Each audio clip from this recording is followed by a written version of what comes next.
গণভোটের রায় বাস্তবায়ন করলে কর্তৃত্ববাদী শাসন থাকবে না, এমনটি মন্তব্য করেছেন জামায়াতের সেক্রেটারি জেনারেল মিয়া গোলাম পরোয়ার।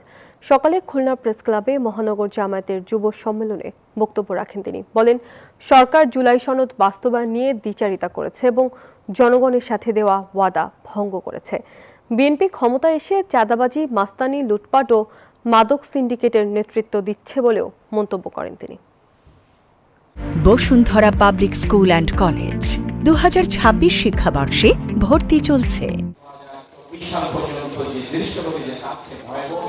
আর্টিকেল 70 এবং উচ্চ কক্ষে পিয়ার পদ্ধতি এইগুলোকে সব বিএনপি নোট অফ ডিসেন্ট দিয়ে বলছে আমরা এগুলো বাদ দিয়ে মানবো। তার অর্থ হলো এগুলো মানলে ওনারা সেই আগের ফ্যাসিবাদের মতো কর্তৃত্ববাদী হয়ে উঠতে পারবেন না বলে এই জুলাই সনদ ওনাদের কর্তৃত্ববাদী শাসনের পথে বাধা হয়ে দাঁড়ায়।